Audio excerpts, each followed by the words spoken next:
May it please the court, my name. I appear on behalf of the applicant. My surname is Aloy Initial S, and I appear with my juniors, Mr. Teresa Ramahale and Ms. Fatima Mohammed. May it please the court, together with my learned friend, let's proceed. I appear for the Electoral Commission.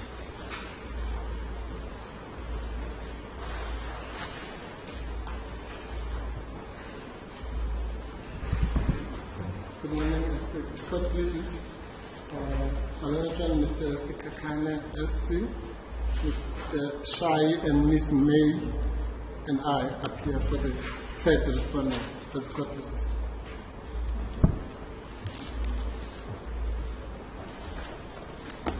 As the court pleases, lady, our presentation this morning is divided into two. The first presentation is from my colleague, Mr. Ramahale, and he will deal with the topics of agency and condonation. We are mindful of the allocation of uninterrupted 10 minutes to make a presentation. We've agreed that we'll split it. He will have 5 minutes of that time, and I'll have 5 minutes of that time. With your leave, if he may.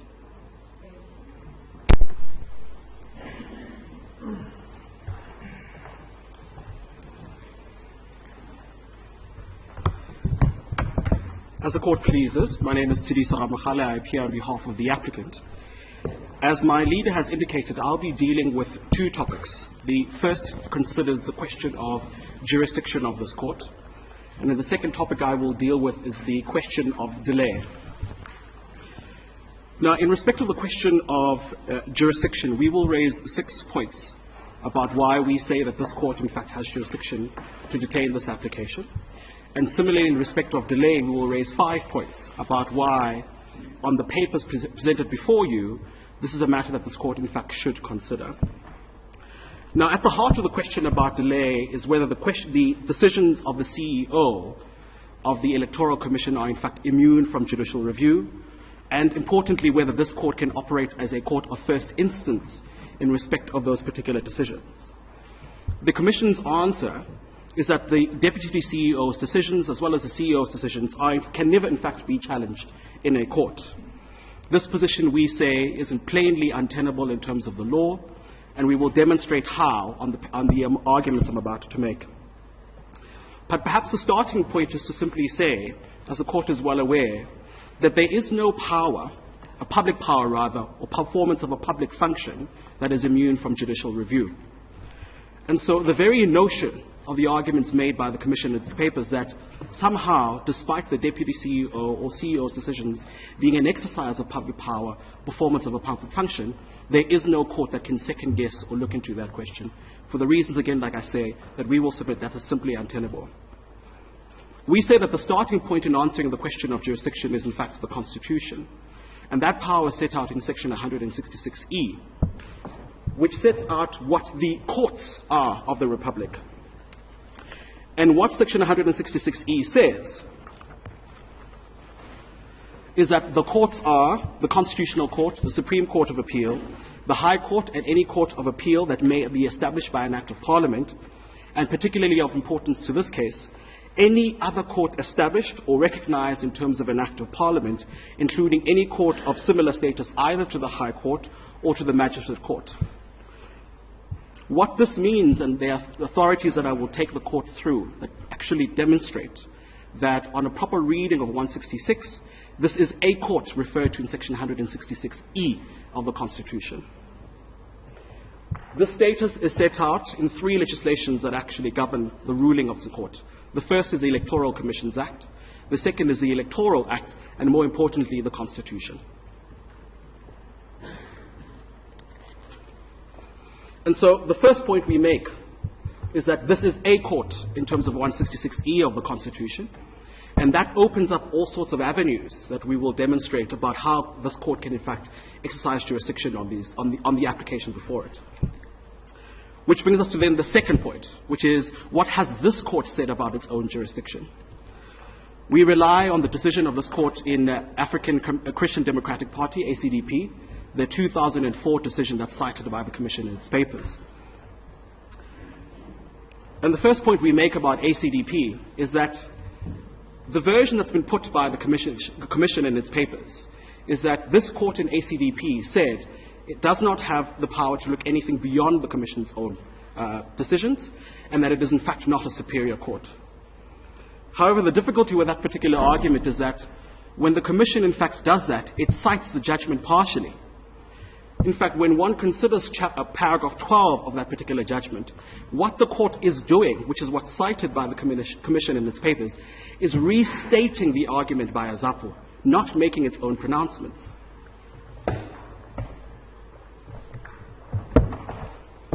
In fact, in paragraph 12, which is the part that's in fact cut off from the Commission's heads, is the court writes, Azapo's standpoint, as I understand it, is that this court is not a court of first instance. It can only deal with matters referred to it on appeal or review. This court therefore has no jurisdiction to deal with a matter which the Commission refused to deal with. If the matter were left open-ended, and that was precisely what Section 25.3 seeks to avoid, an absurd situation could arise. The Electoral Court cannot deal with matters not dealt with by the Commission. The Electoral Court is a creature of statute. It derives its jurisdiction from statute creating it, and unlike the Supreme Court, it has no inherent jurisdiction. That's what the court says is Azapo's argument about this court's jurisdiction. And then here's what the court says towards the end.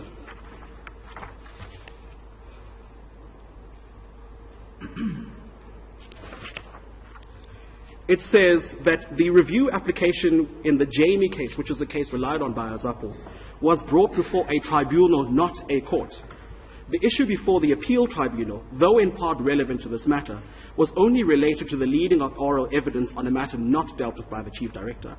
Whilst the judgment is persuasive, it is not binding on this court, and as Mr. Mokotodi would have the court accept. Mr. Mokotodi did not, it appears, give sufficient considerations to the provisions of Section 20 of the Commissions Act and other related provisions. Then the court goes on to quote what Section 20 in fact says. And then it says, in short, the power of this court in electoral matters are wide-ranging. Section 18 of the Commissions Act explicitly accords it the status of the Supreme Court and now the High Court, it says. While there may be merit in the argument that it does not enjoy those inherent powers that the High Court has, it has certainly, in my view, enjoyed extensive powers in relation to electoral matters. It is the final court of appeal or review in all such matters, and it says, see Section 96 of the Electoral Act, rather. Mr. Mokotodi rightly and very correctly conceded that his jurisdiction point had no merit and accordingly withdrew it. And then the court says in paragraph 14, part of the problem in this matter is that neither party appears to have considered the effect of Section 20 of the Commissions Act. The applicant pleaded its case based purely on Section 55, claiming relief it would appear under Section 56, contending for a serious irregularity having occurred relating to any aspect of the election.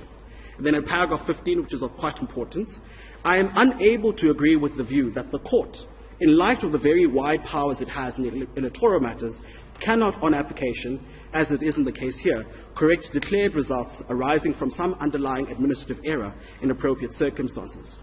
It would seem to me that by failing to do so, the court would not only be acting irresponsibly, but would be abdicating its constitutional imperative to ensure free and fair elections. It must follow, therefore, that even if there is merit in the second respondent's argument, being Azapo, that the Commission was functus officio in dealing with this objection, this court is nevertheless at large in appropriate circumstances to deal with the matter in terms of its review powers contained in Section 20 of the Commissions Act. So the simple point we make is that the argument that's been advanced by the Commission about why this court does not have jurisdiction was squarely rejected in the very same judgment they in fact rely on. Which then brings me to the second point about, or the third point rather, about how the Constitutional Court has dealt with the jurisdiction of this court. In that respect, we rely on the decision of the Constitutional Court in Calm versus Independent Electoral Commission. In particular, we rely on paragraphs 40 and 41 of that judgment. And there, Justice Wallace, writing for a majority Constitutional Court, writes, is there anything in the context that would warrant a more restrictive interpretation of the section and hence of the Electoral Court's jurisdiction? I think not. The clear purpose was to establish a court that would deal with all matters in relation to electoral matters. It was constituted with the same status as the High Court and with a judge of the Supreme Court of Appeal as its chairperson. It is to resolve electoral disputes as a matter of urgency. there is not the slightest indication that the intention was to limit the range of disputes that would fall within the ambit of the electoral court's jurisdiction, so that some electoral matters would fall within its jurisdiction and others would not. Instead, the breadth of the language used suggests that the statutory purpose was to create a specialist court that would deal with all electoral matters. And our jurisprudence holds that when a specialist court is created, the apparent purpose of creating a single forum for resolving disputes of a particular type is not to be stifled by a resort to undue literalism and too careful a parsing of statutory language. Then in paragraph 41 it says, this construction is strengthened by considering what is empowered by a court of review in this context. In ordinary language, it is a power to reconsider and, if necessary, replace the decision of the IEC. It is not a narrow appeal power bound to a record where the court decides merely whether on the record the decision was right or wrong. Nor is it even a narrow review power where the process through which the decision was taken is scrutinized, but the merits of the decision are not considered. Instead, it is the widest possible type of review where the decision in question is subject to reconsideration, if necessary, on new or additional facts, and the body exercising review power is free to substitute its own decision for the decision under review. And then it says at the end, on the face of it, the jurisdiction of the electoral court to deal with such matters, such as an irregularity, must arise under section 21 of the Commissions Act. It could not effectively exercise that jurisdiction unless the review power under that section is described as above. So then, what then does that mean? And this is then the fourth point that we make about jurisdiction. Here, we say that the finding in calm that this court has the widest possible power in review and is not bound in the ordinary sense as you would consider a review application is consistent with what the court has held in relation to other forums. The one judgment is the judgment of Ledla in the Constitutional Court, where the Constitutional Court said whilst the special tribunal was not a court, it had the power to consider legality reviews given its statutory status and powers. There, the court held that legality reviews fall within the remit of the tribunal's powers as a necessary condition to the fulfillment of its statutory duties. Put differently, how else can the court ensure compliance with the statute that it's specifically been given power to review in the absence of being able to deal with review challenges? And then in Group 5, again a similar challenge where the competition tribunal's jurisdiction was challenged. And the question before the Constitutional Court in that application is, can the High Court exercise concurrent jurisdiction with the Competition Appeal Court in deciding the ultra vires 1 and legality reviews 2? And again, a majority of the Constitutional Court said absolutely yes. And the reason it said so in Group 5, and we find that in paragraph 125 of that judgment, is that when you look at, and we started off with the Constitution, it says that the courts of the Republic are the following, and it sets it out in 166E.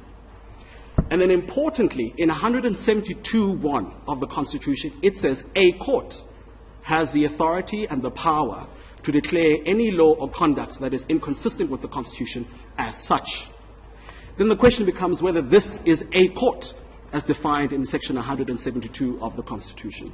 And we say for very clear reasons, both in ACDP and in other judgments by this court, that it is in fact a court, and it does have the power under 172(1) of the Constitution to declare any law or conduct that is in fact inconsistent with the Constitution as such. Which leads us to our fifth and penultimate point, which is, this is the argument we've heard a lot from the Commission.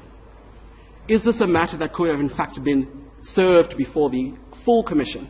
In other words, are the ultra vires challenges that we raise here and the legality review we raise grounds upon which the Electoral Commission could have in fact entertained? And we say no. We say so for three reasons. The first is that the court would have to consider the structure of section 15 and 16 of the Electoral Commissions Act. In particular, section 16(1), which sets out the grounds upon which a aggrieved party can appeal to the full Commission. And it sets out three grounds. The first ground is if the 14-day requirement for publication has not in fact passed before the Commission renders a decision. The second is if the logo, the name, or the abbreviated name of the party would lead to voter confusion. And the third would be if the name of the party is ostensibly racist or sexist or any of the listed grounds set out in Section 16. The point we make is the only way that the Commission can deal with an appeal is if the grounds which a aggrieved party sets out are in any of those three. The question then becomes, what if a party wants to raise an out of arrears challenge? What if they want to bring a legality challenge? Where do they go? And we say they come here. And we say they come here because this is a court. It is established in Section 166E. It has powers under 172 of the Constitution to declare any law or conduct inconsistent with the Constitution. And as the court knows, that particular power to declare law or conduct stems from Section 1C of the Constitution, which enshrines the rule of law. That's where courts get their legality power. That's where courts can test out of arrears challenges and whether decisions made by a party in fact are lawful or not. The second is the difficulty with this argument from the Commission is that it demonstrates an absurdity. And what we mean by that is that it presupposes that the Commission had the power to entertain such a challenge. And as I've argued, the Commission can only deal with challenges on any of the three grounds set out in Section 16. Anything outside of that, it simply has no power to entertain. But the second argument to that is that argument is only good if there was publication the second time around, which is the argument you'll hear about later.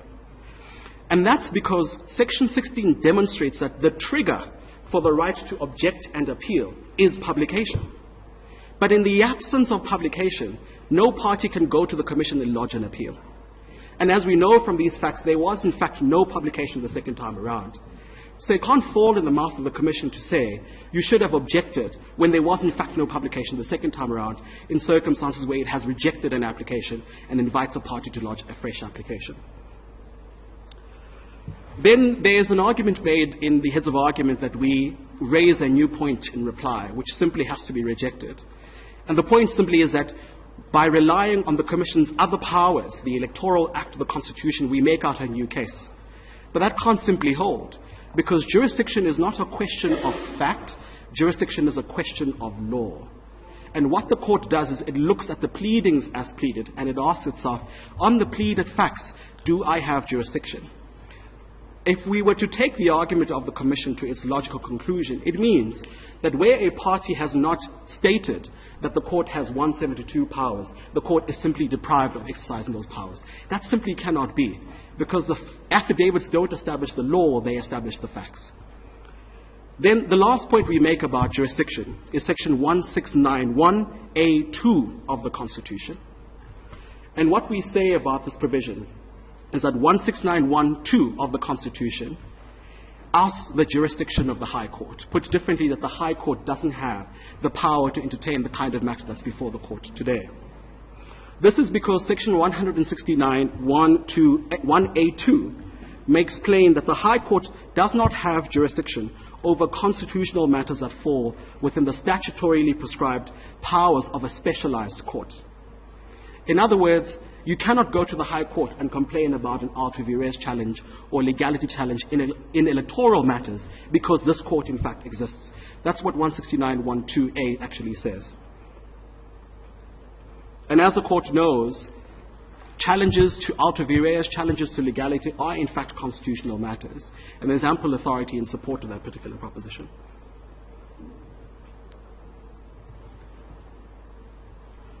So what we say on the last point is that taking 169(2)(1)A into account, it would appear that review applications that are within the realm of electoral laws fall within the jurisdictional bounds of specialized courts such as this particular court. I then move on to my last submission dealing with delay, and I'll speak briefly about those submissions. I'm mindful of the time.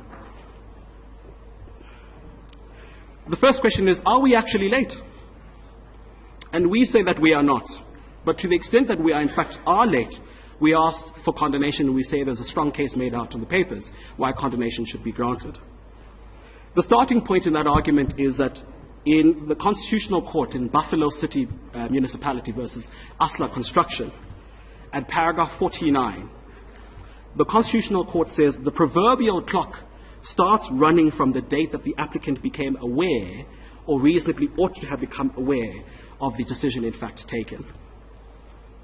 And we say that on the facts, at worst for the ANC, the 24th of November, when its appeal was refused by the Electoral Commission, is the date on which you must start that clock. And at best for the ANC, that clock starts on the 7th of January when it learns the reasons for the rejection. And that's where the alter vires and the legality challenges became apparent. But even if you were to calculate either from the 24th of November or from the 7th, we say on the 7th of January, we were here in court on the 10th of January, that falls within the 3-day requirement. But if the court says at worst the 24th of November, that's still 29 court days. We've seen in the Electoral Commission's papers that they use calendar days obviously to demonstrate an exaggerated amount of delay. But 29 court days is how late the ANC in fact was. And the question becomes, and this is the second point we make about delay, whether those 29 court days, if we are in fact incorrect on the 7th of January as the start of the clock, the question becomes whether that 29 court days is unreasonable. That's the starting point. And this court very recently in January of this year, in Electoral Commission versus Umhlathuze, said that the starting point with legality reviews is not the same as 180 days in Paja. The test is whether did you come to court within a reasonable amount of time. Now we know of the 3-day requirement in Rule 6.1 of the court's rules. But the difficulty with the arguments made by the respondent is that it stops short of simply saying you were late by 3 days and no more, therefore that's unreasonable. That can't be the measure. Because as Umhlathuze says, the measure is you look at firstly whether the delay is in fact unreasonable. And how you in fact do that is the court says, firstly, this court says in Umhlathuze paragraphs 11 and 12, that where the delay can be explained and justified, then it is in fact reasonable and the merits of the review can be considered. But where there is no explanation, this invariably means that in fact the delay is in fact unreasonable. But what this court says about the first test of that, because it's a two-pronged test, is that it involves a factual analysis that requires the court to make a value judgment, having regard to all the circumstances in the case. In other words, what the court says is where the interests of justice require overlooking the delay, then the court must in fact do so. So what we say about this is, number one, we say we weren't late if you start counting from the 7th of January. But if we were, 29 court days is not unreasonable in the circumstances of this particular case. The ANC sets out what the reasons are for its delay, the fact that this application was lodged in December of last year. And if the court then finds, if the court thinks that the delay was in fact reasonable, that's the end of the inquiry. However, if the court is of the view that the delay was unreasonable, then there's a second test, or the leg of that inquiry. And that requires, as this court says, a flexible analysis that looks into a legal evaluation, taking into account a number of factors, such as potential prejudice to the affected parties, as well as the possible consequences of setting aside that decision. And we say again on the facts that it simply cannot be that when a party is late by 29 days, court days at worst, that can in fact be said to be unreasonable. Then the third point we make about delay is this. Does delay in fact mean that this court should dismiss the application? And we say no. And we find authority for that again in Buffalo City Metropolitan versus Asla Construction. There at paragraph 63, the Constitutional Court says in a majority judgment that even where there is no basis to overlook an unreasonable delay, the court may nevertheless be compelled constitutionally to declare the state's conduct unlawful. This is because section 1721A of the Constitution enjoins the court to declare invalid any law or conduct that finds itself to be inconsistent with the Constitution. So what we say about this particular judgment is that even if the court were to say the ANC was unreasonably delayed in its 29 court days, the buck does not end there, because 172 of the Constitution compels this court to declare any law or conduct to be inconsistent to the extent of that inconstitutionality. And then it adds a paragraph 66, relying on the well-known Gijima judgment of the Constitutional Court about delay, that the court says, Gijima dictates that where the unlawfulness of the impugned conduct is clear and not disputed, then this court must declare it to be unlawful. This is notwithstanding an unreasonable delay in bringing the application for review, for which there is no basis for overlooking the delay. Whether an impugned decision is so clearly and indisputably unlawful will depend on the circumstances of each case, and you'll hear more from my leader about what we say about that. So we say if we make out a case of illegality, which we say we have, the court has no other choice but to declare that conduct to be unconstitutional, despite the delay. And then finally, on the point about delay in Khumalo, in paragraph 25, Khumalo versus MEC, the Constitutional Court cautioned against allowing a procedural objection from preventing the court from looking into the challenges of lawfulness in the exercise of public power. There, Justice Kwe-ANC, for the majority of the court, says, in the previous section it was explained that the rule of law is a founding value of the Constitution and that state functionaries are enjoined to uphold and to protect it by, inter alia, seeking the redress of a department's unlawful decisions.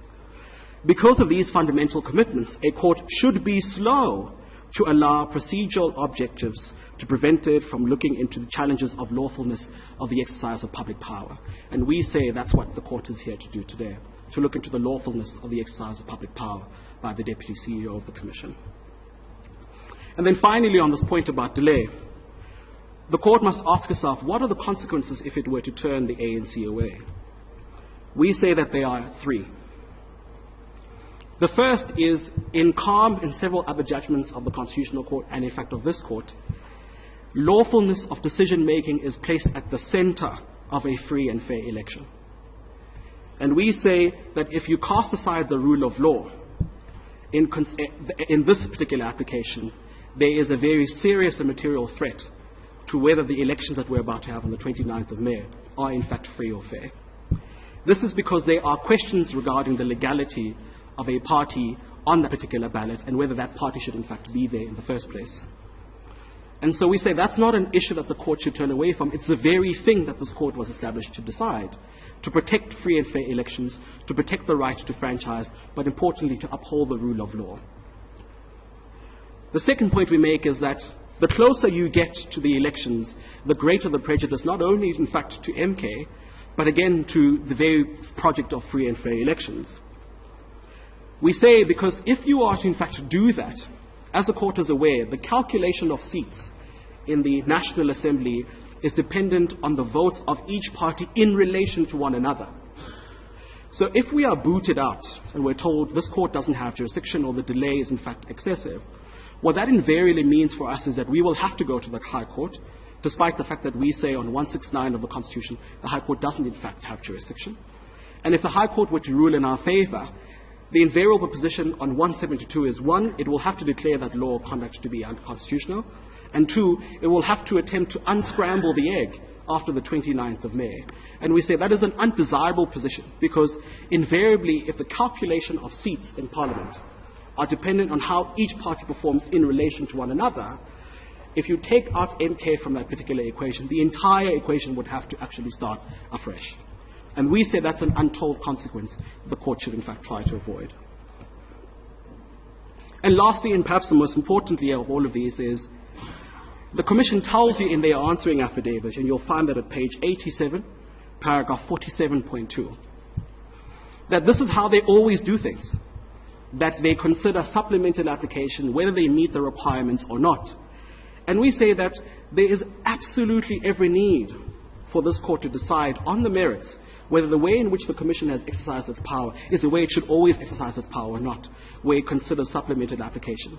There is a need to provide the Commission guidance on that aspect, particularly because I think they touch 3 or 4 examples where they've done it with other parties. So if we are correct that the way in which they've been exercising that particular power is unlawful, there's a need to stop that now.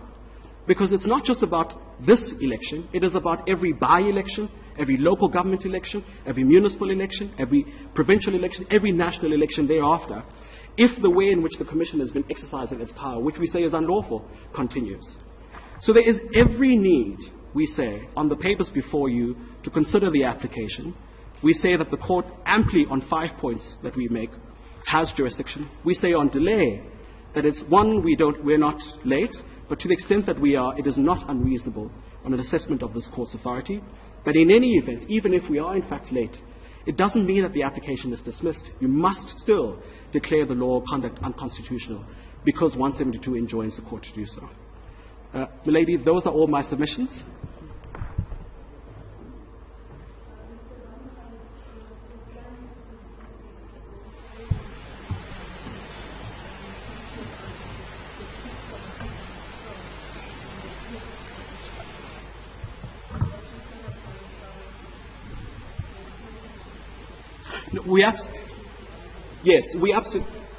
Yes. I'll make 2 points about urgency, and I'm mindful of time. The first is that the statute expressly says matters of electoral matters are inherently urgent. And we said the statute already gives an indication to the court how it must in fact deal with this matter. The second is similar, related to the arguments we make about delay, that we came as quickly as we possibly can, and that our delay in fact is not unreasonable if the court finds that there is in fact a delay.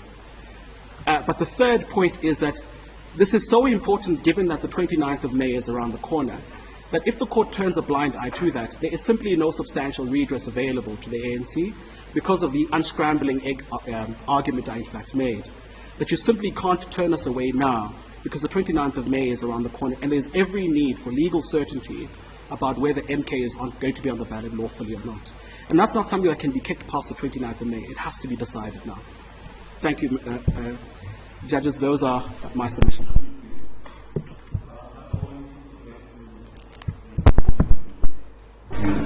You argued on the question of whether or not, in the reply of Idabi, there was a new case that you made. Are you saying in your appeal, the same ground that you are raising now, that there was no application before the DCO or the CEO? Are you saying that that argument was raised when you raised your appeal? No, Judge Shonke, as I understand the point on the new case made out in the reply, it is that we are now seeking reliance on the Electoral Act, when in our papers, in our Army affidavit, we didn't specifically mention the Electoral Act. We say that can't be a new case. It's common cause across all parties that the ANC did not, in its appeal to the Commission, raise the ultimate challenge, raise the legality issues. These are the issues being decided for the first time by this court. The argument in the heads of argument is, by relying on the powers of the court in the Electoral Act, we make out a new case of jurisdiction. We say that's not the case.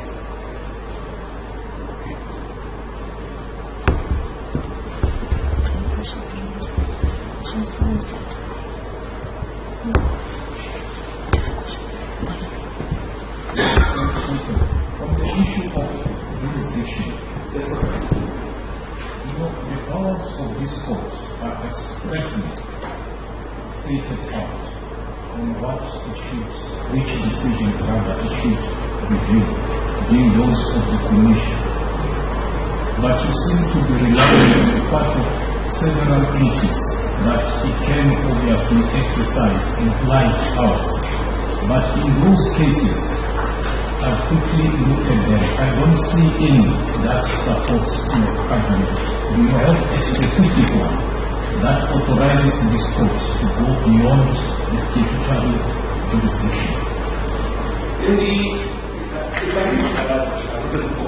In the ACDP decision 2004, the issue in there is that there was no commission decision at issue.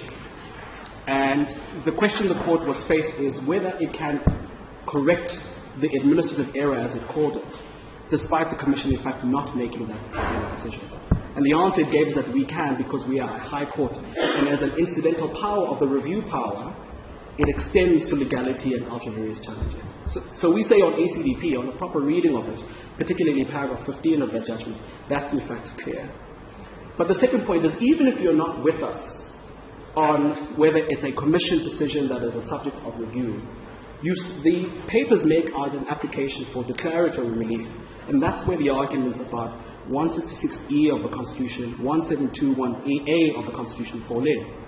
Because even if the court might not have powers on the review of the commission decision, it certainly has powers under 172 of the Constitution to declare any law of conduct inconsistent. And that extends to decisions by the CEO, because those are exercises of public powers in the performance of the public function. So you don't escape either way, is the point that we make.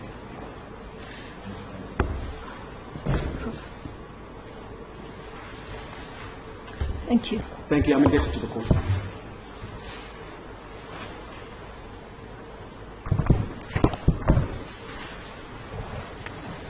As a court, please. My lady, my task is to deal with the merits of our application that is sitting before you. And perhaps it is important to start off with making it clear, to the extent that there may be some uncertainty, especially between us and the second respondent, that the dispute that is before the court, it's a dispute between the applicant and the IEC/deputy CEO. That's what this dispute is about. We don't seek any relief against the second respondent. And the second respondent is cited because of the interest that it has in the matter. But they are not the target. We're not criticizing them for what they have done. We are criticizing the DCEO, the Deputy Chief Electoral Officer. That's where our criticism lies. And the criticism is he did not exercise his powers lawfully. That is the criticism. Indeed, the consequence, if we are successful, is if we are upheld on our complaints and on our submissions to you, if we are upheld, the consequence is adverse to the second respondent. But that's all it is. They become collateral damage. The third respondent, I do apologize. Yes, indeed, the third respondent. So the third respondent, we're not fighting with the third respondent. We are questioning the exercise of statutory authority by the first and second respondents. The issue relating to the name and the mark of NK, that is not an issue before us. I was getting to that. It is one of the things that I want to clear out of the way. Because that was the decision that was taken initially and related to the publication of the name, etc., and the mark. And there is no objection to that. That name and that mark has been incorporated into the registration of the political party. But that dispute, because I understood the appeal to the Commission to have been on the basis that the mark is confusingly related to us as the ANC, and therefore we object to the registration for the ex post facto. But that is not before us. We don't have to deal with that. And to the extent that we've referred to that appeal, or the facts of that appeal, it is by background information, because we set out a matrix of what happened, and we give you a timeline. It is not the dispute that is before you. It is completely irrelevant. Whether or not the procedure that was followed, whether that is unlawful and unconstitutional. Indeed so. And whether that translates into Indeed so, Judge Adams. ultra-vires legality. Indeed so. And in fact, that acceptance or that recognition that appeal is not before you, the fight about that appeal is not before you, dispenses with the third respondent's contentions about preemption, for example. We should not even have to canvass that, because we are not here seeking a review of the Commission's decision on appeal. Never mind that the facts are not pleaded for preemption. There are those problems with it, but it's not an issue that you have to decide. It doesn't enter this equation. Similarly, the first and second respondents raising Odekra, they raised it, they're entitled to raise it only if we were here about the dismissal of that appeal, about the decision of the Commission to appeal that decision.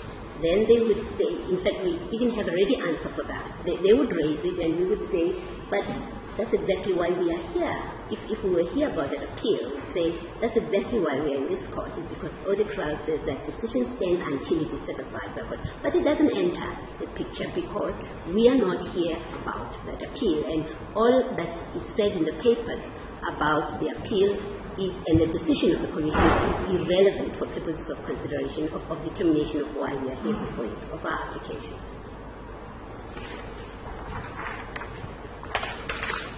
Now, the facts, in fact, let's start with what our case is. We say to you we say that the application before you is about two things that we pleaded. It is the exercise of the power to approve the registration of the third respondent after the Deputy Chief Executive Officer had made the decision to reject that application. That's the first issue. The second issue that we have pleaded as a complaint for determination is about a defective Section 15.4a notice, where we say it doesn't comply. We don't persist with that leg of the argument, so you will not hear any submissions from us on that. Now, and we set out in our case, we set it out in the founding affidavit at paragraph, and I just mentioned them for noting because of the constraints of time. We set out at paragraph 11 and 12 of the founding affidavit what it is that brings us here. And then in paragraphs 19, 22, 68, 70, 71, 72, 75, 76, and 77, we set out the facts, the complaints that we are raising, and why we say the decision that the registration is liable to be set aside. It is in those paragraphs. And at paragraph 20, we say there was no new application before the Deputy Chief Executive Officer to decide. And then at paragraph 20, we say insofar as he gave the opportunity to supplement that application that has been rejected, he acted ultra vires his powers. Now, the facts, the relevant facts are largely common cause. And it is this. It is on the 4th of August, the application for registration is rejected. And it is rejected, and there's an invitation, an unnecessary invitation, but a helpful invitation, because the IC has to be helpful to applicants for registration. That says nothing precludes you putting in a new application. We say that was unnecessary to say, but in the discharge of a public function to be of assistance to members of the public, they state that. And that's all that it is. That in itself, that kind of invitation or assistance, we don't complain about it, that they told them what to do. Now, it is also common cause that there was no new application on the IEC's case and on the third respondent's case. No new application was submitted. I must say, my lady, that in fact, in the answering affidavit, the third respondent initially prevaricates about it. They are firmer in the heads of argument. But in the answering affidavit, they speak of it as whether it's a new application or a supplemented application. They quite noticeably do not commit to what it is that was before, certainly not in the answering affidavit. But they do in the heads of argument. They say, well, we supplemented. So we know there was no new application.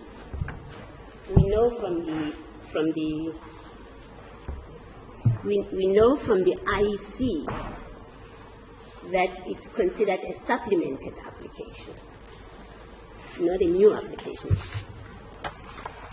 And the supplementation, which is the word that we use, the supplementation is the replacement of signatures that according to the letter of 4 August appear to be fraudulent signatures, and the supplementation that we are told about is they put in a new list of signatures. So that is the supplementing. We say, so before what you are required to decide then is whether that so what we do know, perhaps let me finish off the matrix of common cause facts, is that then on the 7th of September, the DCO makes a new decision. And that new decision is now to register, and it is made on the basis of a supplemented application. So the question before you is, the first question would be, was the decision of the DCO to reopen that file, and will make submissions to you that once he's rejected the application, that application is defunct. That file is done and it's closed. And we will show that on the Commission's own papers, they understand the difference between a live application and an application that has been rejected. They understand that. So what they do is, so the first question is the decision of the DCO to consider a rejected application, allow it to be supplemented, and then make a decision on the basis of that application. We say it's not permissible because the decision to reject that application was a final decision.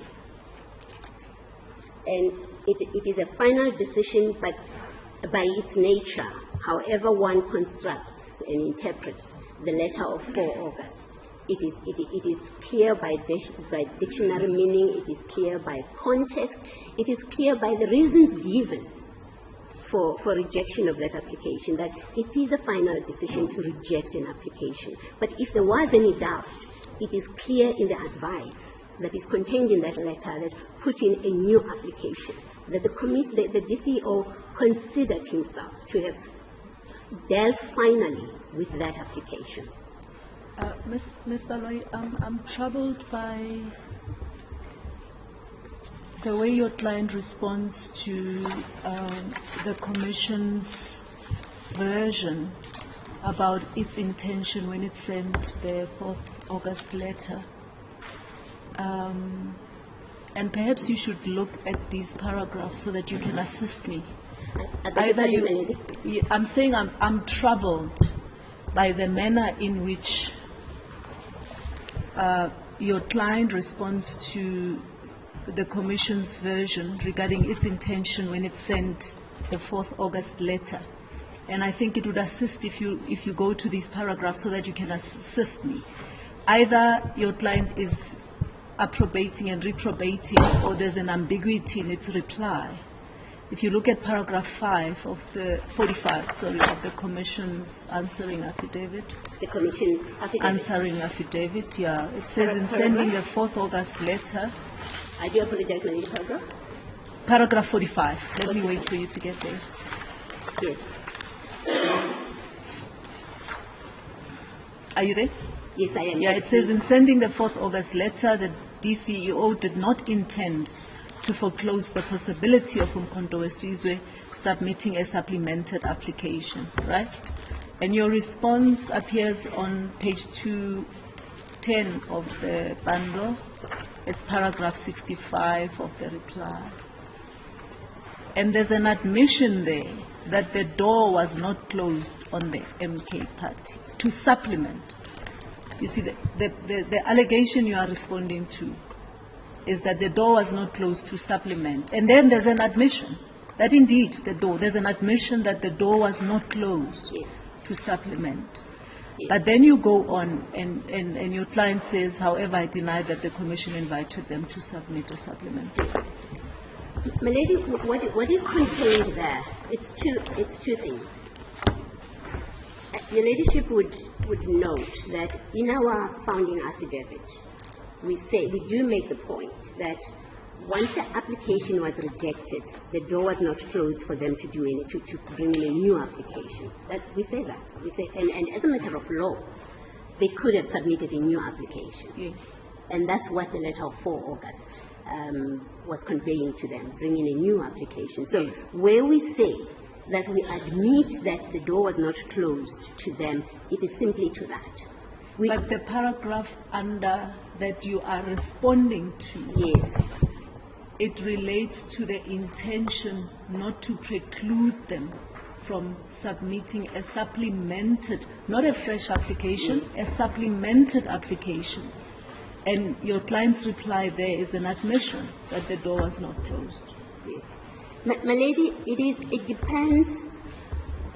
One cannot read the replying affidavit divorced from the founding affidavit. In the founding affidavit, our position is unequivocal. And that's where we make the case. That's where we make the case, not in the replying affidavit. We make the case in the founding affidavit and unequivocally say that the door was not closed to them. They could bring in a new application. We say no more than that.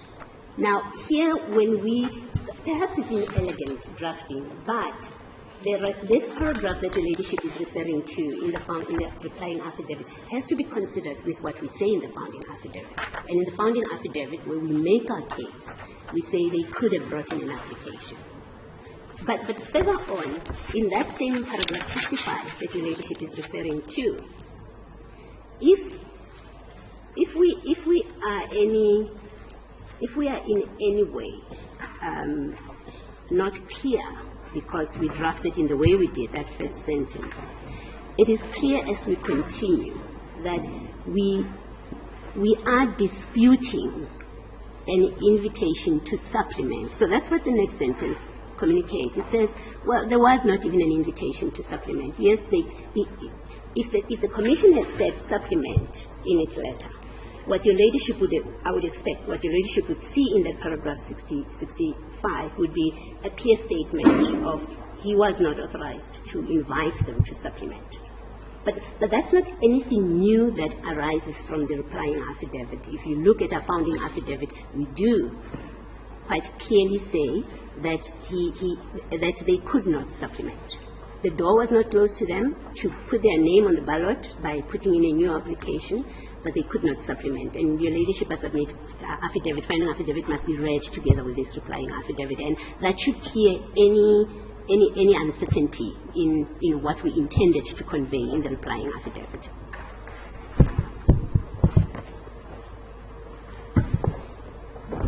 Perhaps before you move on, I've got another question for you. I should raise it now. There's a point your client takes about the lack of a distinguishing mark in the third respondent's application. The lack of? A distinguishing mark. Yes. In the third respondent's application that was submitted to the commission.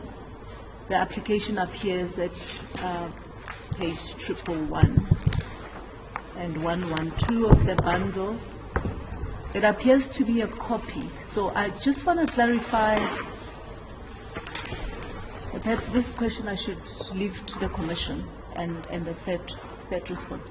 Perhaps I should clarify if you are persisting with that point.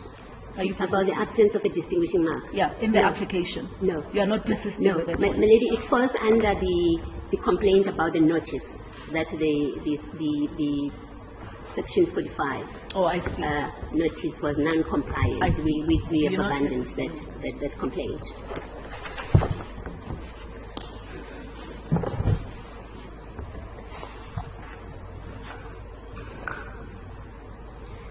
My lady, so I was at a point where I was saying we look, what the court would have to consider is the decision that was made to register, and then to the nature of the decision of the 4th of August, because the respondents say that's an invitation to supplement. It's not a final decision. So the court has to consider that letter.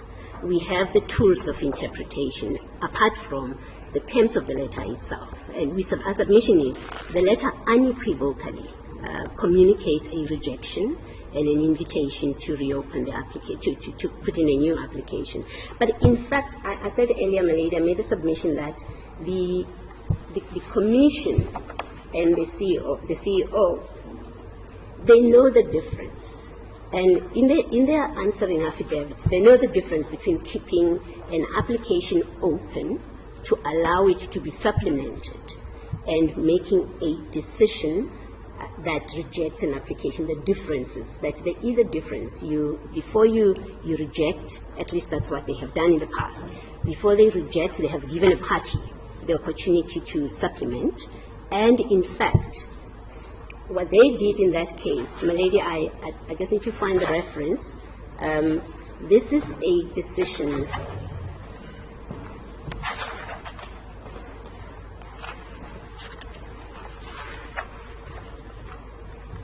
Yes, this is a decision in an email. If your Lordship would go to page 1, if the court would go to page 121 of the bundle, this is the Commission's answering affidavit.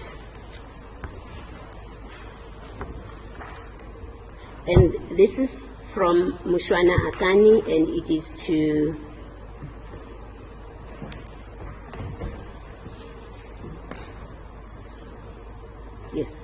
Mr. Jabulani Khumalo. And this is sent on the 22nd of June, 2023. It says, your application for registration of a political party refers. Please note that the registration is done in accordance with Section 15 of the Electoral Act and is prescribed. Kindly note that in order to meet the requirements, that your party must comply, and it is listed, submit a deed of foundation, and then Annexure 2 must reflect only one logo of the party. And the next paragraph is important. It says, we request that you respond by no later than 14 days of this correspondence by sending additional list of supporters required. Please note that your application will not be processed until we have received all outstanding documentation from yourselves. Failure to comply will compel us to reject your application for registration. So what the Commission does here, or what Mr. Akani does, is to say to them, your application is still live. We haven't finalized it. It's still live. There are problems with it. Fix those problems. And he prescribes a period. Sensibly, one would say, well, if there is a power to supplement, it could never be a power that is open-ended, or in fact that allows a party to take its time and submit and leave this application hanging in the hands of the IEC. There has to be prescripts. You have to do it within a period. And that's what they do in this letter. They say you have 14 days to comply.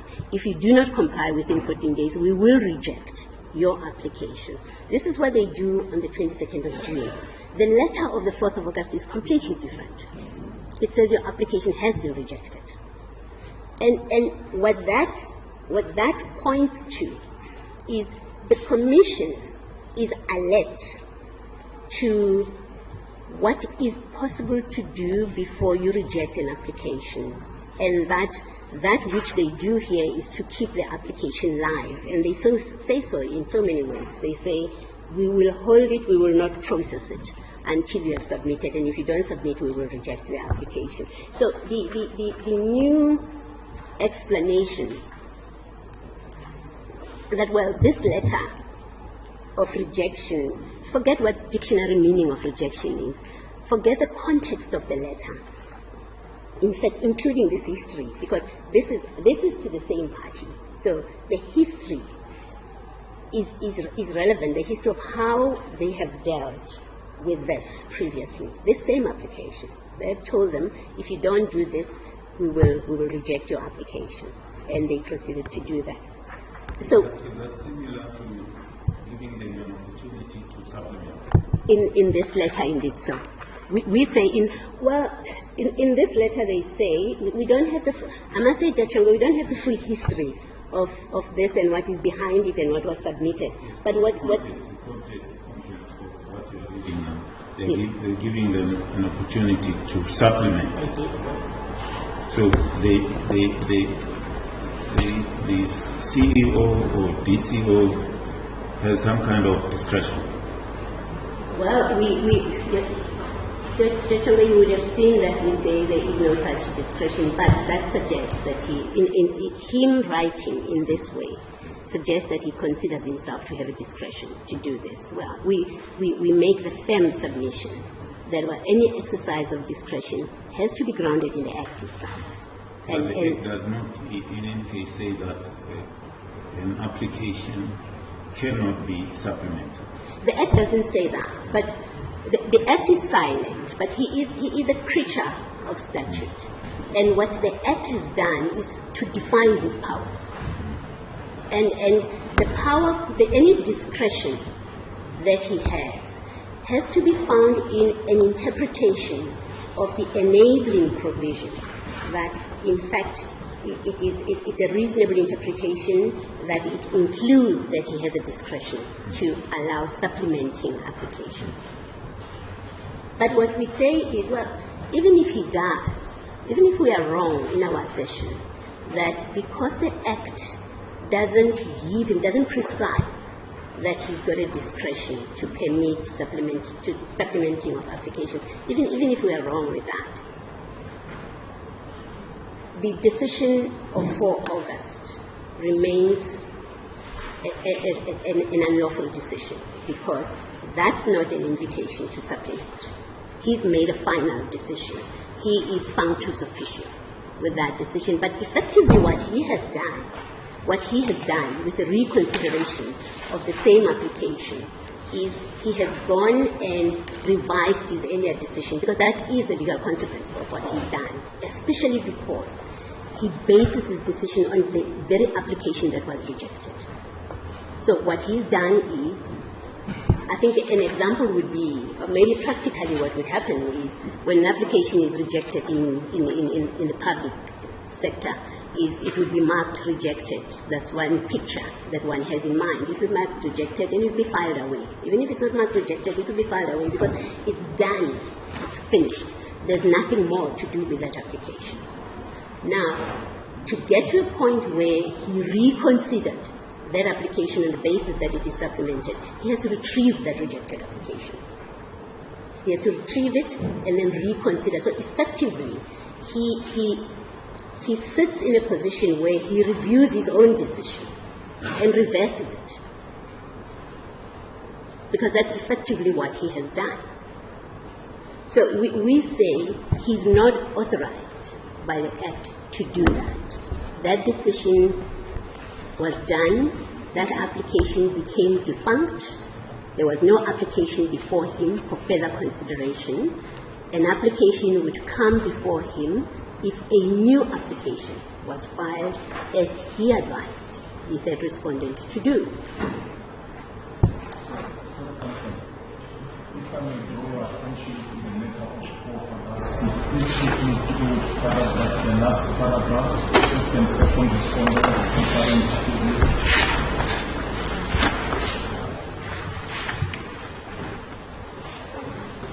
Professor, you said look at the last paragraph. The last paragraph. Yes. On which page is that? It's page 44. I do apologize, just true. It's page 44. Yes, the last paragraph.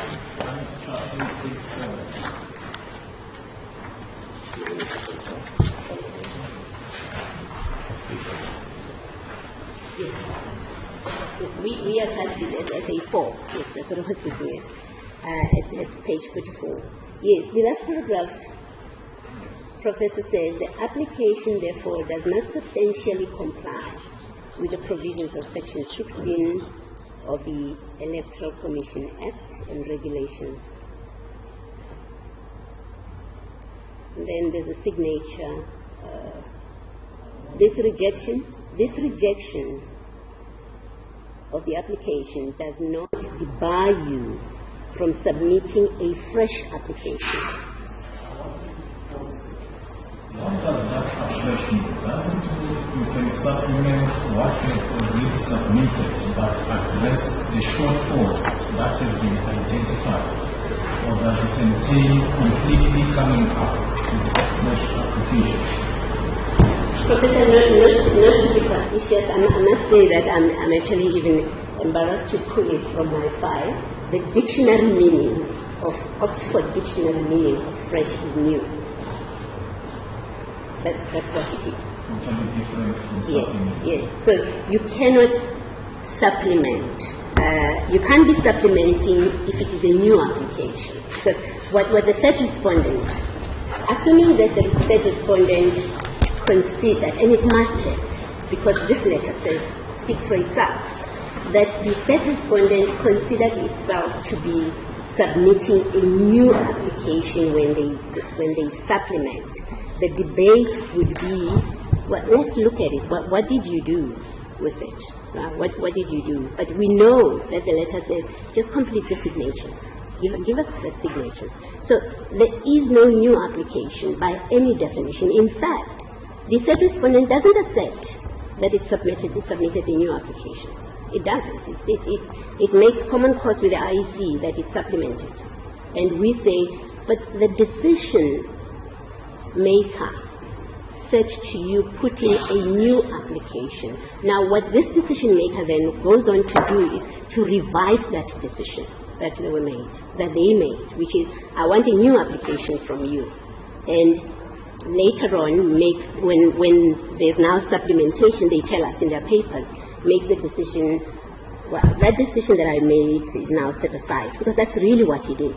It's now set aside. I will now consider this whole application as supplemented.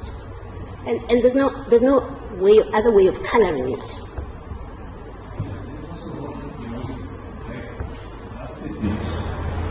The 1st of June 2023, when an application was made and there was an opportunity to make objections. 9 June again, opportunity to make objections, and nothing occurred. What would have happened there had the objections been made? At which point? Between 1 June, the first period being the 1st of June 2023, on the first application, wherein the commission, the Deputy Chief Electoral Officer, identified some concerns regarding the rules. And your client never made any objections. The second period, that is the 9th of June, again, no objection whatsoever forthcoming, up until you come back now to the objection of Well, Professor, what we say is that we did not object in the first and second notices is of no consequence to the application that is before you. It is of no consequence whatsoever. It would be of consequence if there had been a new application, as this letter says, or forecast, if there had been a new application and we did not object. If a new proper application as required by Section 15, which means they would have had to publish the notice, they would have had to submit a new set of documents. By new set of documents, I include that they may well have wanted to run copies of the same old set of documents that are now complete and submit this to the commission. That would be a new application. We would be entitled, if we have good grounds, we would be entitled then to object in that 14-day period. If we did not object, this is a new application, if we did not object, that question would arise. The question would arise for debate that why are we here if we did not object? We may well have an answer. We may well have had an answer, and the answer would probably have been that, well, that in fact, I think it's in fact, let me take a step back, Professor. I think what we have before you today is a complaint about which we could not object. It was incapable of an objection, if for no other reason, for the reason that it was not published, this application. So we are not hit by the inability to object, because you can only object when you have notice, when you know this is the application and we identified grounds for objection. So we could not have objected to this application. So the history of not objecting is irrelevant with respect. It's irrelevant because that has nothing to do with the application that is presently, or the complaint that we are raising before you, but it is also irrelevant because the grounds on which we rely, we seek a review of a decision. But that decision is a decision that is made after the expiry of the objection period anyway, by its nature, because the period runs 14 days for objection. The commissioner, the electoral officer doesn't receive an objection. He assesses the application, as in this case, assesses the application and decides it does comply. Right? it does comply, and let me register them. Our complaint arises only at that point, how he came to make this decision. Yeah, Ms. Baloyi, I don't intend to cut you, but I'm very concerned about time. About time. You've gone 25 minutes over the allocated time, and we will have to afford the other parties the same benefit, and we will run into difficulties with time because this matter is set down for one day. So I'd like to urge you to conclude your argument by 11:15, and you will come back to reply, so you'll have an opportunity to raise any pressing issues that you needed to raise with us. Well, my lady, in fact, I think what we're doing, the further submissions that I would make, we fully canvass them in our heads of argument. And the submissions that I'm making are really just to emphasize. We're not bringing any new facts before you or any new argument before you that is not already within our heads of argument. So I'm happy to stand by our heads of argument. But if I could just address the supplementation issue, I'd already touched on it. That our criticism, firstly, you would have to find to get to the supplementation question. You would have to find that the letter of the 4th of August is an invitation to supplement. You would have to find that, right? So our complaint that he was a functus officio and that it was a final decision doesn't stand if you find that, if you interpret the letter in the way that they want you to do. And then once you've made that decision, then the next question naturally is what we raise, which is, does he in fact have the power to do that, to call on them to supplement? If the answer is yes, he does have the power, and which we say he doesn't have the power, the next question would be, well, is what was done supplementing an application, right? So you first have to say that decision is not final. That application was still live, and therefore it is capable of supplementing. The corollary question is, does he have the power to supplement, and where does he draw it from? And we say he doesn't have the discretion to do that. In fact, we raise a concern that any suggestion that he's got a discretion, you would have to say, does he have an unfettered discretion? What are the boundaries of this discretion? Because the Act doesn't tell us anything. When can it be exercised? Does he have that discretion? What is the breadth of that discretion? And is that consistent with the provisions that strictly regulate him, what he's permitted and not permitted to do? We raise a concern that if it is suggested that he's got an unfettered discretion, then we enter the realm of arbitrary, unregulated decisions that only the electoral officer knows when and why he exercises it. It cannot be. That is an untenable proposition.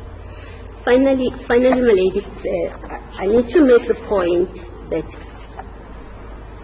the explanation of this letter, it doesn't fall in the mouth of the third respondent to offer any explanation about the interpretation of this letter, because it requires getting into the mind of the author of the letter. We know Godan versus EFF tells us that it is the decision makers that must explain their decision, that provides reasons for their decision. So the third respondent, it doesn't lie in the mouth to explain what this letter means. It's irrelevant that they understood it to mean contrary to what it says on its terms. And we submit that, in fact, it is convenient and opportunistic for them to say, we understood it to mean what the Commission is saying in its affidavit. It is for the Commission to explain the decision. But in fact, in this case, the decision, the decision to reject, but not to reject, to offer the opportunity to supplement and put it in this way, and what was intended with it. In this case, we say it has consequences, that the person that is providing this explanation is not the author of the letter, is not the decision maker. We have Mr. Mamabulo who didn't make the decision. So before you the court doesn't have an explanation from the decision maker and the author of the letter to speak to this explanation or this interpretation and what is supposed to have gone into the thinking of why I'm giving them the right to supplement, and I'm doing it in this way. My lady, those are my submissions.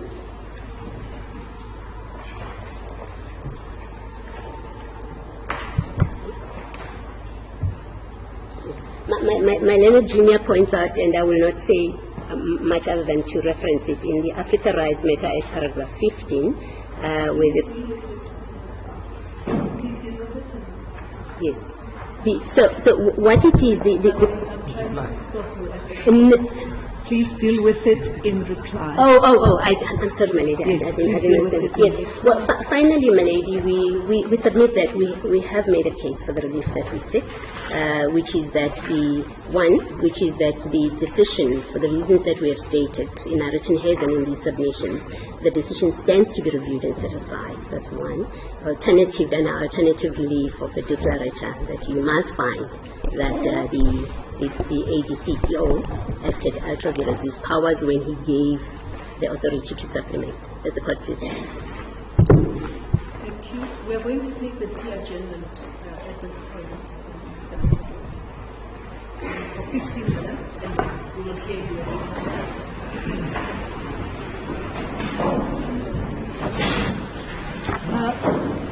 Before you start, Mr. Mutau, there's an issue I'd like to raise with Ms. Baloyi, and I'd like you to ponder it. I'm raising it now so that the counsel for the respondents deal with it when they argue, and then you can deal with it in reply. And the issue is, you're seeking a legality review, right? You're seeking a legality. Am I not audible? Yes.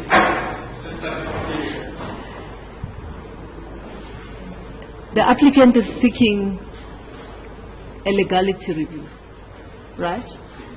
A review under the principle of legality. Now, if we are with the applicant in relation to the review relief, that cannot be the end of the matter. We will have to consider a just and equitable remedy. And none of the parties have said anything about that. So, Ms. Baloyi, please think about it, because we will be left to our own devices if you don't assist us on that point. And then, counsel for the respondents, please touch on the issue when you argue. Just immediately on that point, it is also open to the court to do a two-stage process, a la all pay. The court can invite whatever necessary material for purposes of determining the justice material, which will of course be facts dependent, etc., etc. And there are no facts that have been canvassed, also in the founding papers that require that such a case be met. But that will not be the end of the case. The submission is that it will be open to the court to implement a part 2, as it were, which is just an equitable remedy based, and invite the parties to put up whatever material in support of whatever contentions that they may put or contend.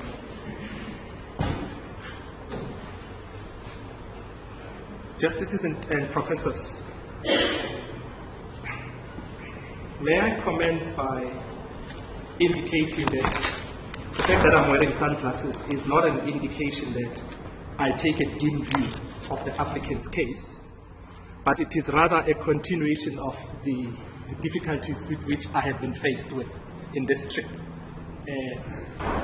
The struggle of finding clothing and court attire has been conquered, but I'm still trying to locate my glasses, and hopefully we will also come right with that.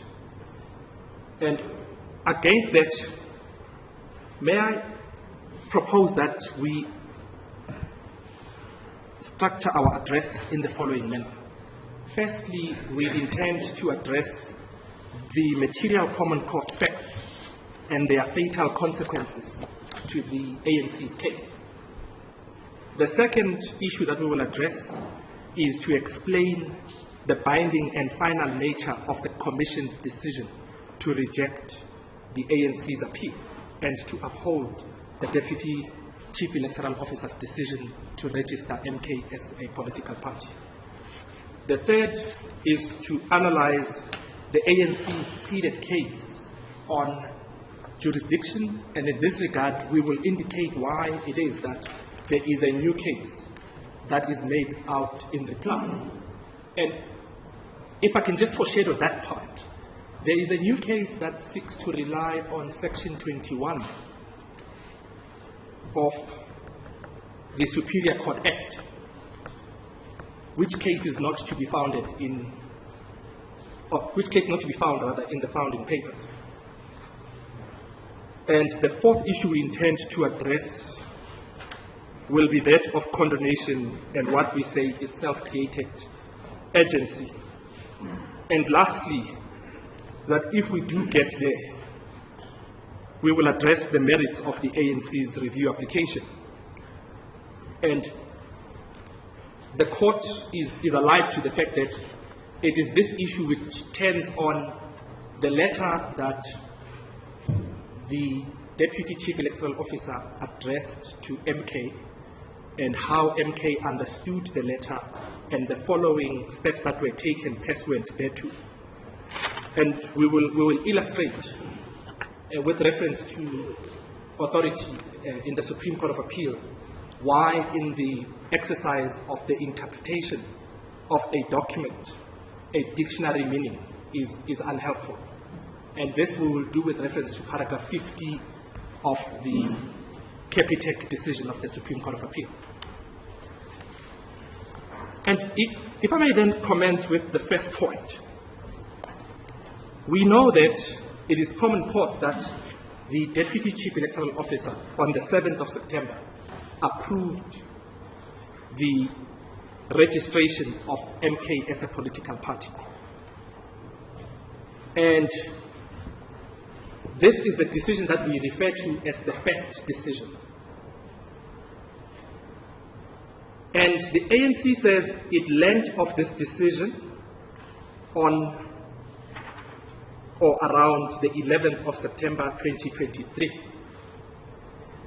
And if I can just pause there and indicate that between the 11th and the 20th being the next event, the ANC makes it very clear in its founding papers. It says it could have acted more diligently in ascertaining the contents of the file. And this is very important because it knew that there is a file in which documents that served before the Deputy Chief Electoral Officer would be contained, which would have been instructive of the scope and the breadth of the challenge that it intended to bring. It is not the ANC's pleaded case that the contents of that file were irrelevant because they are bringing a legality challenge. They in fact provide an explanation and they say, well, we could and perhaps even should have been diligent. And they say the reason that they did not do so, and they say they were hoping that the appeal will address all of their issues. And it is important we submit to have regard to the nature of the appeal that the ANC then launched on the 20th of September. And if I can just ask the court to go to Annexure FA6.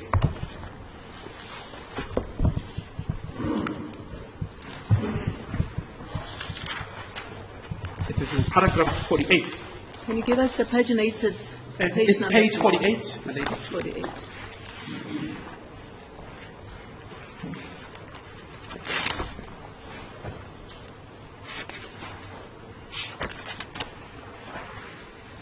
If I can start specifically at page 49, the second last paragraph.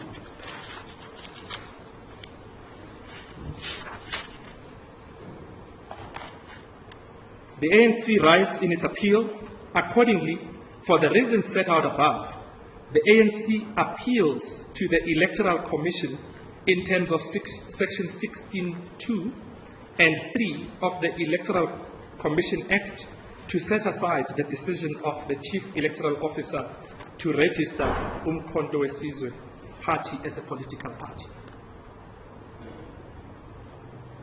And we submit that there are 3 observations that should be made from the characterization of this appeal.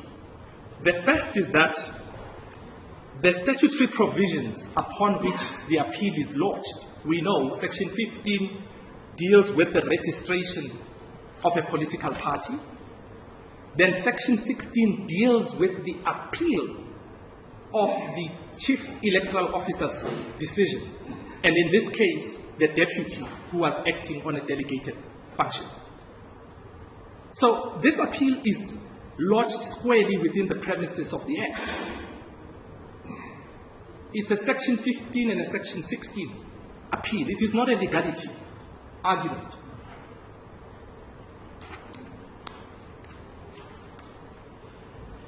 And this discipline to remain faithful to the papers is what will illustrate that what we are about now, it is the lawyer's intervention at a later stage to recast the case from what was served before the appeal process, and the outcome that is given relates to that particular process that was given.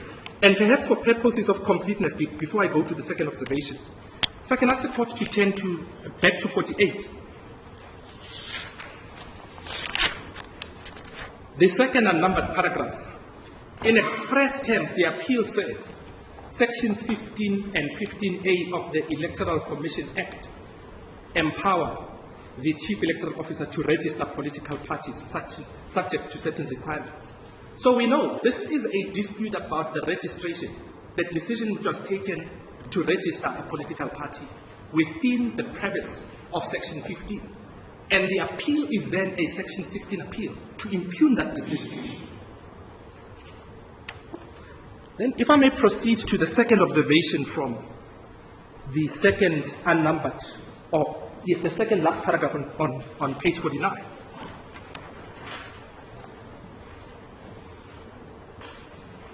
The decision was that of impugning the appeal was intended to impugn the decision of the Deputy Chief Electoral Officer, which was the registration of NK as a party.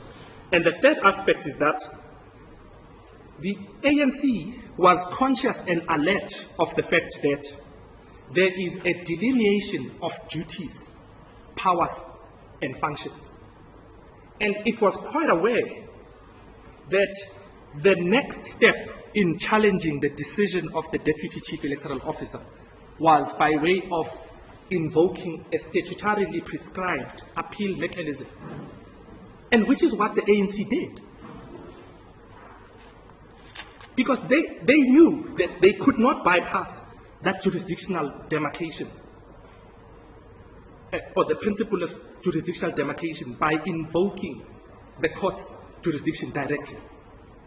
So we are faced with a case where the ANC faithfully followed the architecture and the scheme of the Act. And that discipline that was followed by the ANC yielded an outcome by the Electoral Commission, which outcome was to reject the appeal and to uphold the Deputy Chief Electoral Officer's decision to register MK as a party. And it is this delineation of functions and responsibilities that the ANC appreciated, which we submit cannot be abandoned midstream. It has to be followed through, because as a matter of fact and as a matter of law, having engaged the Electoral Commission's jurisdiction of appeal, or the Commission's appeals jurisdiction, it is not for the ANC to ignore the decision of that process that it followed. It cannot be correct and it cannot be permitted that once faced with that decision, a party would then elect that it is not going to impugn that decision. We know that in administrative law, there is a tried principle that in a multi-decision making process, a party has to target the correct decision. If one were to ask, which decision has direct and external legal effect, which, on the strength of which MK enjoys registration, and on the strength of which the ANC's appeal decision was rejected, it is the decision by the Commission. And we submit that the decision to treat that decision of, or rather the election by the ANC to treat that decision by the Deputy Chief, by the Commission, as if it does not exist, poses for the ANC an irremediable difficulty, or rather an insurmountable hurdle. And it is that palpable infirmity that lies in that case, which we say, for the submission that we're also going to point to with regards to the allocation of duties and responsibilities, that the other interesting topics about the letter and what the letter means and in whose mouth does the definition or the intention lie to clarify, that fascinating as that debate might be, we submitted the debate for another day. Doesn't pose any controversy here because there is a decision that was taken by the Commission which has direct and external legal effect, which remains valid and binding until it is reviewed and set aside. And it is inexplicable that the ANC then decided not to challenge that decision. And we say what makes it even more inexplicable is, if we can just ask the court to turn to the heads of argument of the ANC.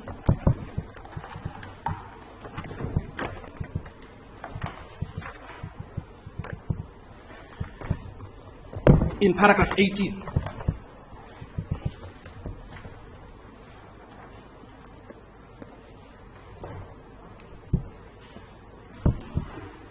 and the court will recall, this submission is made under the rubric of the court's jurisdiction.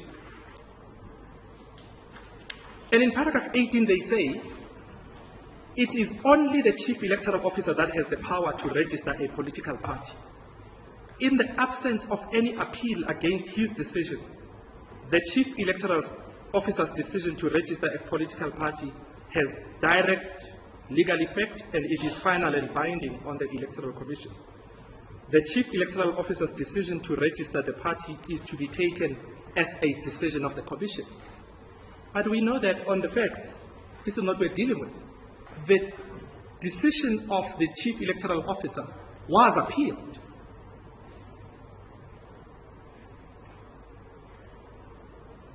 And because it was appealed, we're not in the realm of the basis upon which the court's direct jurisdiction bypassing the Electoral Commission's decision is sought to be invoked.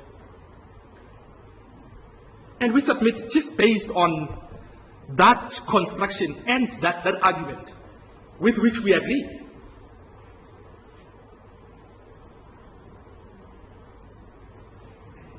that we submit should be the end of the matter. The fatal error in then abandoning the decision that it received from an appeal in circumstances where they say on the 11th of September they should have been more diligent by inspecting the contents of the file, because had they done so they would have then have established the full ambit of what should be appealed. So if I understand you correctly, Mr. Mutau, you're saying by impugning that decision, they should have come to the electoral court by way of an appeal. But targeting the correct decision. Yes. Because the facts are, they They didn't simply, upon receipt of the Deputy Chief Electoral Officer's decision, come to this court. They took an extra step of seeking to impugn that decision with reference to the provisions of the Act 15 and 16. And they got a decision which was unfavorable. So to completely ignore that step in that process is legally impermissible. And these arguments about whether ultra-violence and whether this power can and cannot be exercised, it doesn't arise if an incorrect decision has been attacked. I mean, there are plenty of decisions. We didn't cite them in our head, but one of them that comes to mind is the decision of SAO.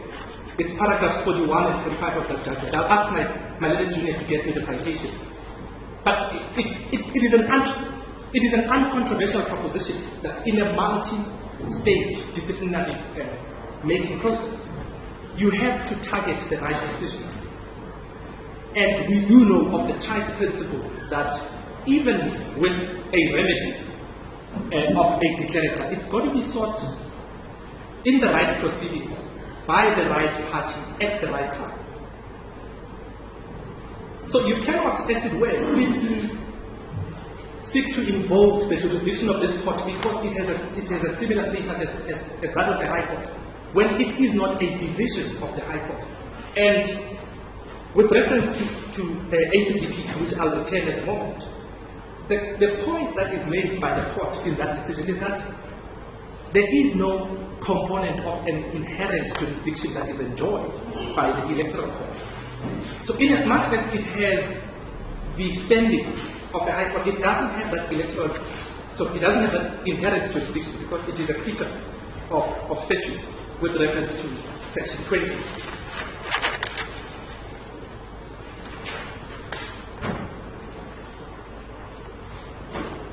And if I may, I think your treaty has related to the system. oh sorry, yes, the citation in SAO.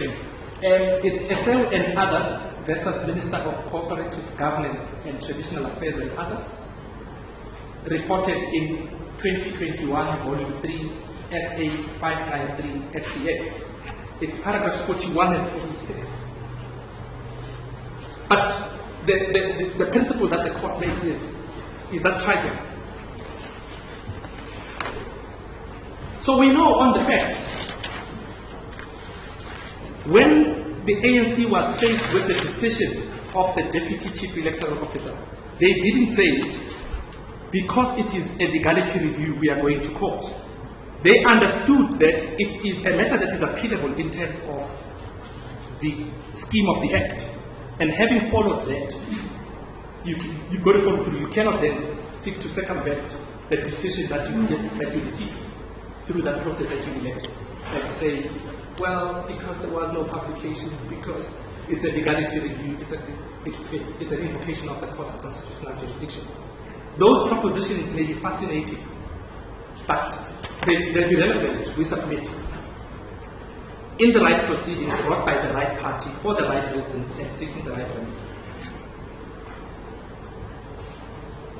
And we know then that, perhaps if I can just link this part to the submission that the ANC makes, that it ought to have been diligent by inspecting the file around the 11th of September. We know that it then overlaps with the principle of condonation, because one of the factors that need to be considered is the extent of the delay and the escalation level, and thirdly, the question of prospects of success. There is no explanation that is credible, that is put up by the ANC as to why, if its argument was correct that it could invoke this court's jurisdiction immediately upon learning of the Deputy Chief Electoral Officer's decision by the 11th of September, it did not do so. And it only did so, we say, in terms of our calculation, 117 calendar days later. And importantly,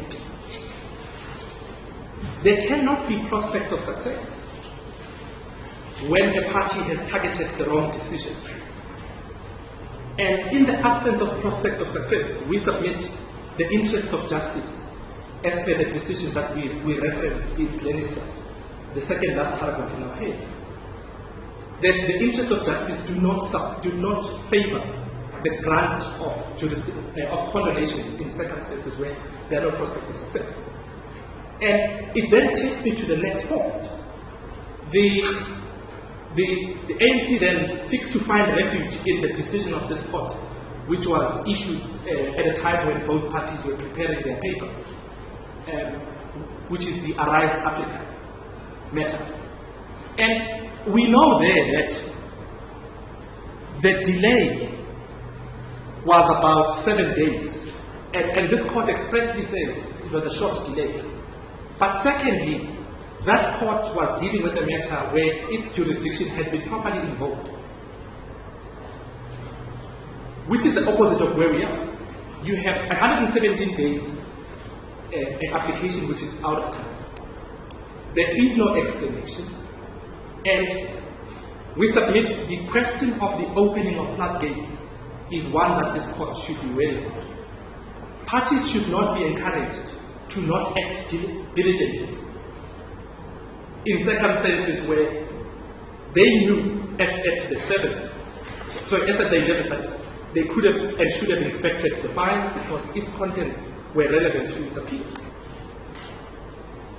So the attempt to recast the case is one that ought not to be permitted because it is not in the interest of justice to do so. And we submit that justice should be the end of the argument. And perhaps if I can just conclude this section with the point that we make with regards to the 3 tiers of decision making.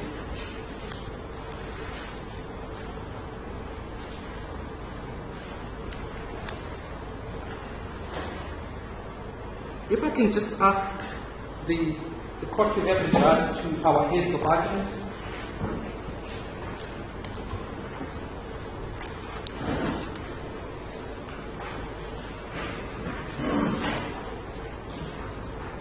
In paragraph 58,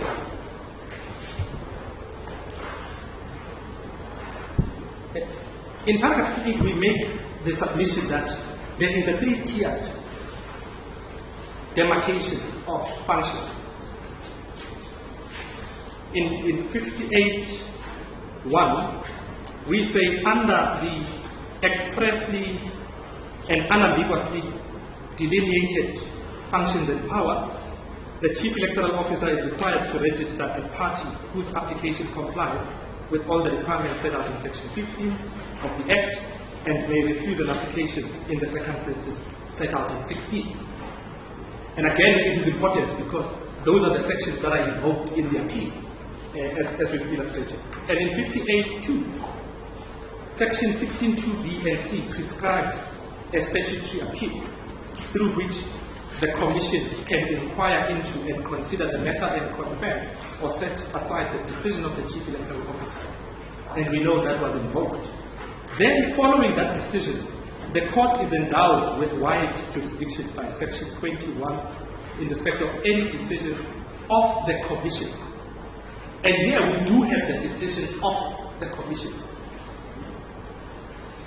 So the court's jurisdiction would have had to be invoked with reference to that decision.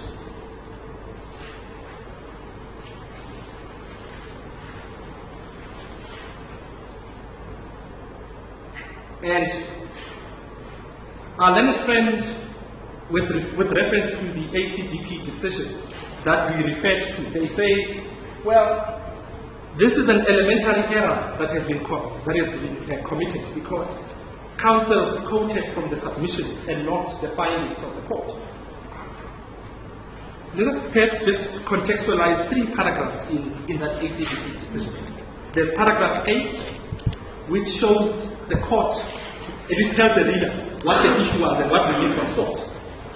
In paragraph 8, the applicant seeks the following relief: correcting, reviewing, and setting aside the determination of the result of the national election by the Independent Electoral Commission in respect of voting districts. So the court's jurisdiction was invoked through challenging the Commission's decision. That's in paragraph 8.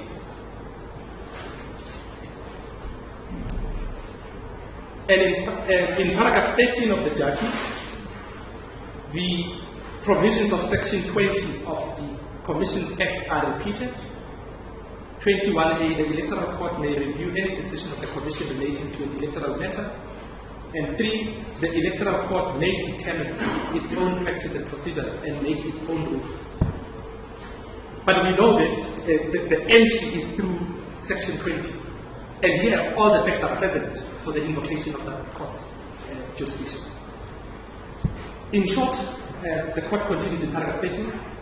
The powers of this court in electoral matters are wide-ranging. Section 18 of the Commissions Act explicitly accords to it the status of the Supreme Court, now the High Court. Whilst there may be merit in the argument that it does not enjoy those inherent powers that the High Court has, it certainly, in my view, enjoys extensive powers in relation to electoral matters. And if I can pause here, what the decision does not say is this. It doesn't say that you are entitled to bypass the invocation of this court's jurisdiction through section 20, i.e. impugning the Commission's decision. But it says once the court's jurisdiction has been properly invoked, then the powers are wide-ranging. And in paragraph 15 of the judgment, I'm unable to agree with the view that the court, in light of the very wide powers it has in electoral matters, cannot, on application as it is here, correct declared results arising from some underlying administrative error in appropriate circumstances. It would seem to me, by failing to do so, the court would only be acting irresponsibly. So the court would not only be acting irresponsibly, but would be abdicating its constitutional imperative to ensure free and fair elections. So that's the context in ACGP. It is the submission that we make is entirely consistent with what the court found. Section 20 is the gateway. And reference was made to the principle of when the clock starts ticking. Alan Frank made the submission and said, in respect of delay, the proverbial clock starts at a time when a party ought to have been reasonably aware or have known of the decision. And we know here that the clock on that construction of Alan Frank's submission of when the ANC ought to have reasonably have known of that decision is the 11th of September. And absent an explanation which is cogent, we submit that that is dispositive, or rather it ought to be dispositive of any argument on delay, and it, on that similar basis, impact on the question of urgency, because this court has a 3-day route, and it must be viewed in context of the ANC's conscious election to impugn the first decision, but not the second decision. And because on its pleaded case, it says it should have acted more diligently by locating the contents of the file, that is relevant for a second part thereof. The first part is, as at the 11th, they knew of the decision which they seek to impugn here, which they say they didn't need to go to the election commission. And of course the argument has to be, it's a legality review. The commission's jurisdiction is ousted, etc., etc. All of those propositions would have been fascinating for us to engage with, but they don't arise because as a matter of fact and as a matter of law, the Deputy Chief Electoral Officer's decision was appealed, and there is a decision, which is why we are here, i.e., which is why the NK as a political party enjoyed the stamp of registration and recognition. And we submit with respect, that should be, again, the end of the matter. With reference to the Gijima decision, may we ask the court to have regard to the principle in paragraph 66 of Gijima, which is that the illegality, if undisputed and if it is clear, then the court ought to declare it as unlawful. Here, there is no clear and indisputed act of illegality. That issue does not arise. They didn't impugn the correct decision that they got here. And the last decision I indicated with reference to caution that was sounded by the Supreme Court of Appeal with regard to the tendency to use dictionary meanings. If I may just refer the court to paragraph 50.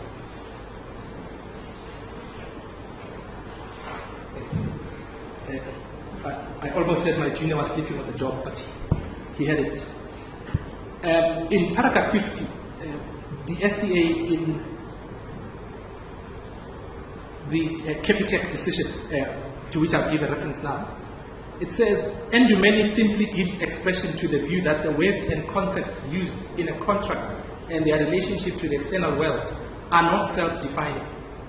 The case and its progeny emphasize that the meaning of a contested term of a contract or provision in a statute is properly understood not simply by selecting standard definitions of particular words often taken from dictionaries, but by understanding the words and sentences that comprise the contested term as they fit into the larger structure of the agreement, its context and purpose.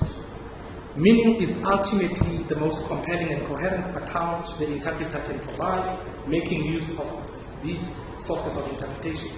It is not a partial selection of interpretational materials directed at a predetermined result.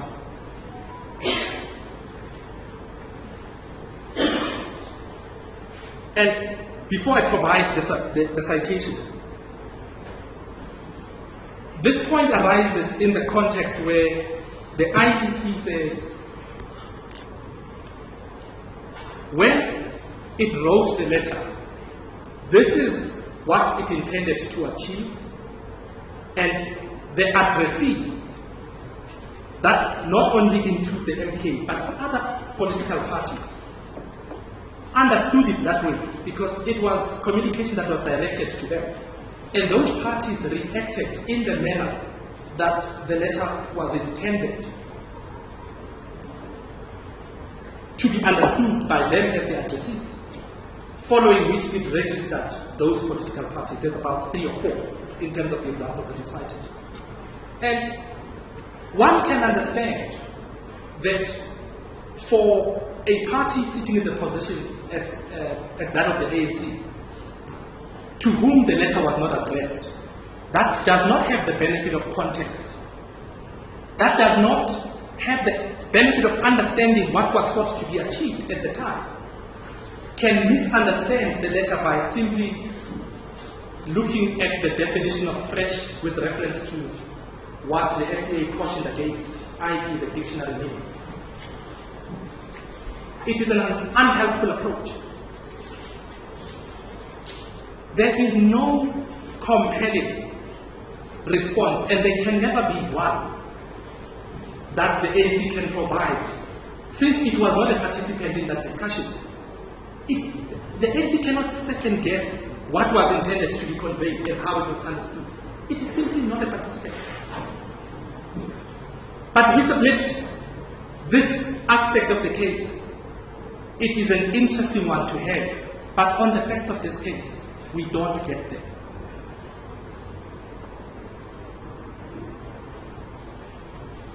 We would submit, as I indicated to the court, that I'm going to take less time than was allocated, unless there are issues that the court wishes me to address, and I'll take instructions from my clients and my attorneys to ensure that I've covered all the issues.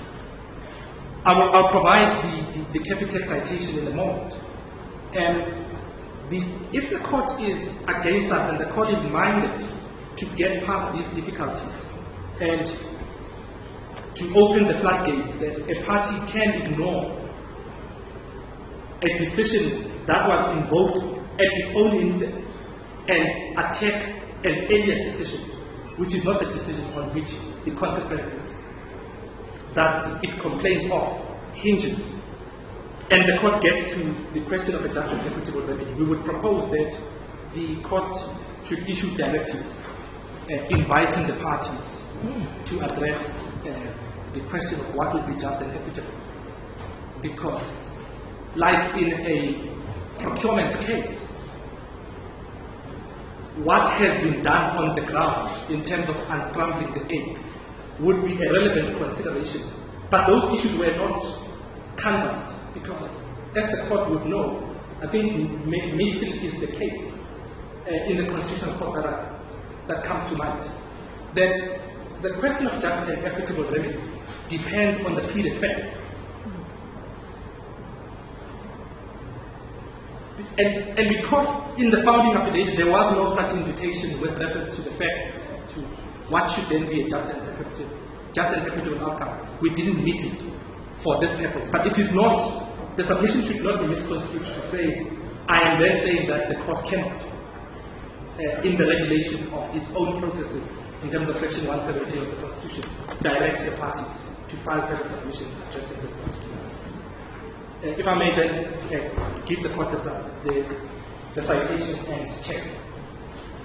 The decision of Capitec Holding Limited and another versus Coram Lagoon Investments 194 PT1 LTD and others is reported in 2021 3 All SA 647 XA, and I read paragraph 50 of the judgment.